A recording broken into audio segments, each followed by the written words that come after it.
السلام علیکم۔ کیا ستم ہے، کیسے ستم گر ہیں، کیسی اڑیاں ستم گری ہے۔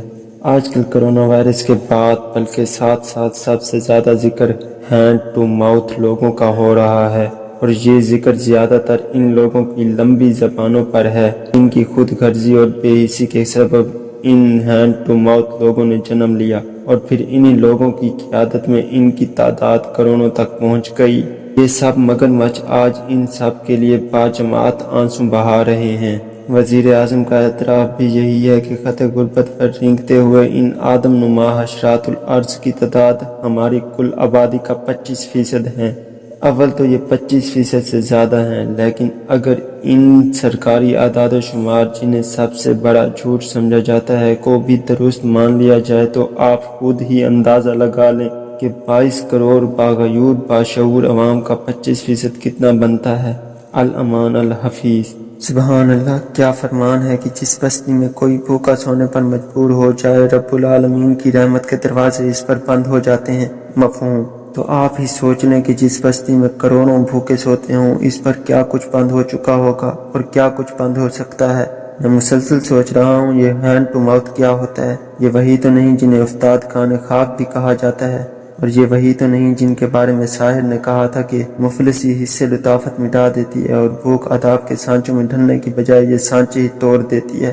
یہ وہی تو نہیں جن کے بارے میں ہمارے فیض احمد فیض نے کہا تھا کہ پولے کھاؤندے وار نہ ہوندی ہے۔ یہ وہی تو نہیں جن کے بارے میں آسکر وائلڈ نے کہا تھا کہ قدیم زمانوں میں امیروں نے غریبوں کی بغاوت کو روکنے کے لیے یہ مؤثر طریقہ ایجاد کیا کہ ان کے حق کا تھوڑا سا حصہ خیرات کی صورت میں انہیں واپس کر دیا جائے۔ یہ وہی تو نہیں جن کے تلخ ترین حالات و واقعات پر آنسو بہاتے ہوئے اقبال نے انہیں ہر خوشہ کندم کو جلا دینے کا مشورہ دیا تھا۔ یہ وہی تو نہیں جن کے بارے میں لوئس بلاک کہتا ہے، مجھے تو غریبوں کا خون چوسنے والے لوگوں کی نسبت آدم خور وحشیوں اور درندوں میں 1000 گنا زیادہ انسانیت دکھائی دیتی ہے، کیونکہ وہ تو ایک ہی بار میں انسانوں کو چیر پھاڑ کر رکھ دیتے ہیں، جبکہ یہ لوگ زندگی بھر غریبوں کا خون پیتے رہتے ہیں اور ان کی نسلوں کی نسلیں تباہ کر ڈالتے ہیں، اور کمال یہ کہ کسی کو معلوم بھی نہیں ہونے دیتے۔ کیا یہ وہی تو نہیں جن کے بارے میں برنارڈ شاہ نے کہا تھا، اگر میں دنیا کا ڈکٹیٹر بن جاؤں تو ایسا قانون بنا دوں گا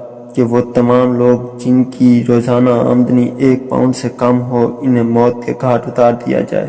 ٹالٹائی یاد آیا جس نے کہا تھا، اگر کسی رات اچانک ایسی وبا پھیلے کہ اس کے سبب دنیا بھر کے تمام بادشاہ، نواب، راجے، مہاراجے، رائے رئیس، جاگیردار، سیٹھ، ساہوکار، عمرہ، سرمایہ دار وغیرہ مر جائیں تو نظام عالم میں ذرا برابر بھی فرق نہیں آئے گا، لیکن اگر کسی اور وبا سے دنیا بھر کے کسان، مزدور، چولاہے، چمار، بڑھئی، دھوبی، موچی، نائی، درزی، مامار، بھنگی، قوالے، گڈریے، کوچوان، کلی کاریبان موت کے گھاٹ اتار دیے جائیں تو یہ دنیا کسی کام کی نہ رہے اور بہت بڑا دوزخ بن جائے۔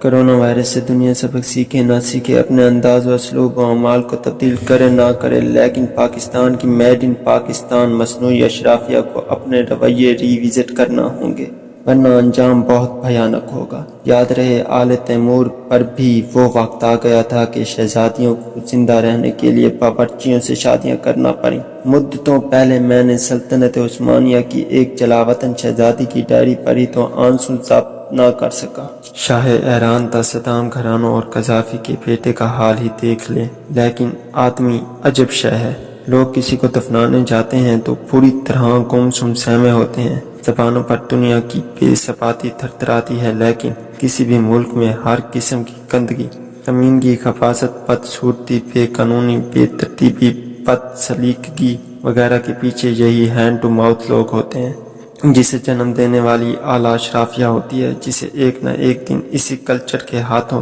تباہ و برباد، ذلیل و رسوا اور پسپا ہونا ہوتا ہے۔ ہو سکے تو ہوش کے ناخن لو، ورنہ اللہ نہ کرے انہی بڑھتے ہوئے غلیظ ناخنوں سے خود اپنی آنکھیں نوچ نہ پائیں۔ ہینڈ ٹو ماؤتھ کلاس کو اپ گریڈ کر کے اس کلچر کو تبدیل کرنے اور ترجیحات میں سر فہرست جگہ دینے کا سوچو، ورنہ سر چھپانے کی جگہ نہ ملے گی۔ اللہ حافظ۔